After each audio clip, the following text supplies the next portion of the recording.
很多人以为家里那块金条就是最稳的压箱底，放着不动就是保险。但昨天一个3年没见过的数字刚刚公布，正在逼着美联储9月重启加息。你的金条还能不能继续躺在保险箱里？接下来6分钟我给你算3笔账。看完这期你会知道，金条不是不能买，而是要换一个姿势买。今天这一期我们就讲清楚一件事，消费者物价指数 4.2%对你抽屉里那块金条到底意味着什么？还你会明白为什么华尔街的分析师说这轮不一样，以及实物黄金白银配置为什么在这个节骨眼上反而没过期。9月美联储会议之前，所有人都在重新调仓，这个窗口就这几个月，值得你花10分钟听完。如果你手里有金条，或者正在考虑买金条，这期内容跟你接下来的钱袋子直接相关。先说今天发生了什么。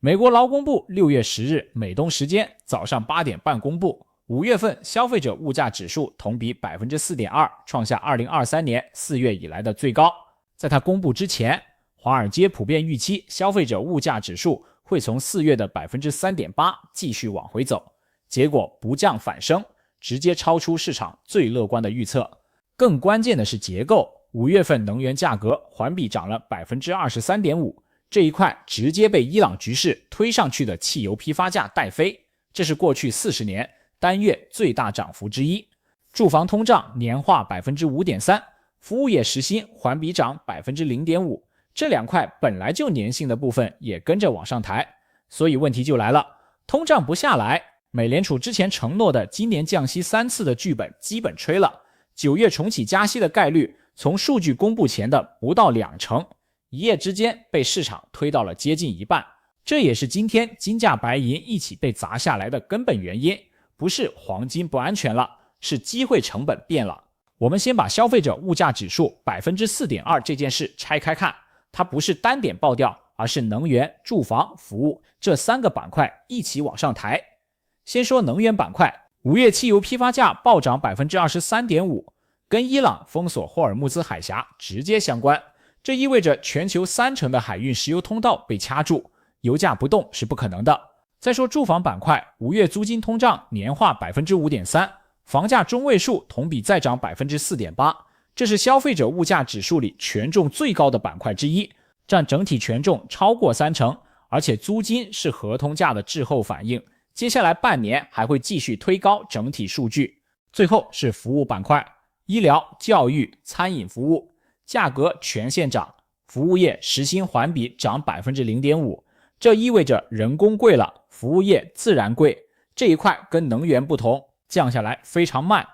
3层叠加，消费者物价指数不是1-2个百分点的偏差，而是从结构上重新变热，而且这次没有任何一个板块能主动降温。你需要知道的是，这一轮消费者物价指数跟2022年那次结构完全不同，当时主要是供应链冲击，美联储只要把利率拉起来，供应链就能缓解。这一轮是地缘推高的能源叠加，本来就粘性的服务，治理起来更难。你可以做的是，看看你这个月油钱和菜钱是不是真的多了，数据不是抽象的，直接打开你的信用卡账单就知道。反过来，这个背景下，很多人以为通胀高就该买金条对冲，但这次不一样，真正受益的反而可能是现金和高息短期国债，因为利率被拉高，持有现金的回报率历史上首次跑赢持有黄金的机会成本。但这里有一个非常关键的细节，所谓的现金和高息短期国债指的是美国国债收益率 5% 以上的那种，不是银行活期存款，这跟你把钱放在新加坡仓库里的实物金条是两码事。实物金条对抗的不是加息周期，而是货币购买力长期缩水的趋势。所以你会看到这一轮聪明钱的做法很反常识，他们在抛一部分高估的金条，留下一部分压箱底，再把另一部分换成短期美债，等到美联储重启加息，把金价打下来之后，再分批买回实物金条。讲到这里，如果你想先摸清实物金条银条的底，看看自己适合什么样的规格，以及实物放在哪里最安全，我建议你去看看我用的这家 Bullion Star， 新加坡有实体仓库可以直接提货。是华人配置实物金银最稳的存放地之一。具体链接我放在描述栏的置顶留言里，你可以先看他们的金条、银条、库存和价格，再决定要不要动手。黄金不付利息，这个属性决定了利率越高，持有黄金的机会成本就越大，这是过去50年的老规律。我们看几个历史上的剧本，你就知道为什么现在黄金多头难受。1970年代石油危机，消费者物价指数破10，美联储一路加息到 20%， 金价从35美元飙到850美元，这是上一轮乱世买金的经典案例。所有人都以为乱世买金一定对，但故事没完。1980年沃尔克把利率顶在 20%， 金价从850美元一路跌到300美元，跌幅 65%， 这是黄金多头最惨烈的一轮，跌了整整20年才回到850。2022年消费者物价指数破9，美联储一口气从0加到 5.5%， 金价从2070美元跌到1600美元，跌幅 23%， 这也是最近一次真实剧本。跌完之后才有的2024到2025这轮大牛市。那2026年的剧本是什么？消费者物价指数往上走，利率被迫跟着上，黄金白银多头直接被压，这就是为什么5月底以来金价白银一起跌的根源。你需要知道的是，历史上每次美联储被迫重启加息，金价都有一段深蹲，蹲完才会迎来下一轮上行，只是这一轮深蹲的幅度谁也说不准，有人看到3000，有人看到3800，但所有人都同意一件事，深蹲的买点不是现在。你可以做的是翻翻你家保险箱金条的购买时间，跟美联储加息周期对一下，你会发现一个有意思的规律，买在加息周期尾声的实物金条5年后的回报率反而最高。但这里有个新变量，接下来3年还有央行在偷偷买金。2025年全球央行净购金超过1000吨，这个体量是过去50年的最高值，它会改变历史剧本，只是短期被利率压住了。讲到这里，可能有人会问，既然央行还在买金，是不是说明他们也不看好美元资产？答案是肯定的。过去3年，美元在全球储备货币里的占比已经从 60% 掉到 58%， 这1-2个百分点的迁移，大部分去了黄金。对海外华人来说，实物金条是少数能放在自家保险箱绕过银行体系的硬资产。这件事不会因为美联储加息而改变。我举3个具体的例子你就明白了。第一个，新加坡仓库的实物金条可以随时提取，不受美联储利率影响，也不受美国银行体系的影响，这是过去3年华人资金避险用得最多的渠道之一，也是海外华人在地缘紧张时第一反应就会想到的方案。第二个，国内沪金主力合约6月10日夜盘跌了 3.37%， 但你在新加坡仓库买的实物金条不看你账户浮动，实物还是那块实物，只要你不卖，价格波动跟你无关。这也是为什么高净值华人偏爱实物金条而不是账户黄金，前者是硬通货，后者是账面游戏。第三个，白银从1月高点腰斩 50%， 但工业需求和光伏需求还在，这是黄金白银共同的底层支撑。光伏装机量今年预计再涨2成，白银的工业底仓不会被利率压垮，这也是摩根大通维持2026年均价81美元预测的底层逻辑。但是我也要跟你讲3个最常见的误区，这3个误区不破，实物金条你买了一样亏。误区1，以为金价跌就是金条不安全，其实是美元报价波动，实物还在，只要你买的是真金条，不是纸黄金，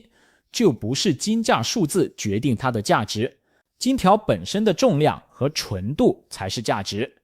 误区2，以为纸黄金跟实物金条一样，实际纸黄金只是账面数字，无法提取，在极端情况下还可能被冻结。实物金条是看得见摸得着的硬通货，在任何时代都能换到实物和住所。误区3，以为买金条就万事大吉，没考虑存放地、保险、变现渠道。放在家里保险箱可以，但有被偷风险；放在海外仓库可以，但有溢价，这些都要算。海外仓库的年化保险费通常在3%到5%之间，溢价大约 3%到 5%， 这些数字加起来就是你持有实物金条的隐性成本，你需要知道的是，实物金条是抗通胀、抗审查的底层资产，不是投机工具，买它是为了10年后拿出来还能买到同样的菜和油，不是为了赚价差，也不是为了跟华尔街对赌。你可以做的是想清楚你买的是压箱底押金的钱还是短期套利的钱，这两种钱的买法完全不同。第一种买实物，第二种就别碰金条，去做纸黄金或者期货更直接。讲到这里，给你3件具体可以马上做的事，每件都不需要你是金融专家。第一件，打开你最近3个月的菜钱、油钱、水电费账单，跟去年同期对比，验证你实际感受到了多少通胀。这个动作不需要懂金融，只需要5分钟，看完你就知道美国劳工部报的那个数字跟你钱包的关系有多紧。第二件，算3笔账，一是你的房贷或者房租年化涨了多少，二是你手里的现金购买力损失了多少，三是你现在黄金白银占家庭资产的几%，如果低于1成，在这一轮滞胀环境下，你就是在裸奔。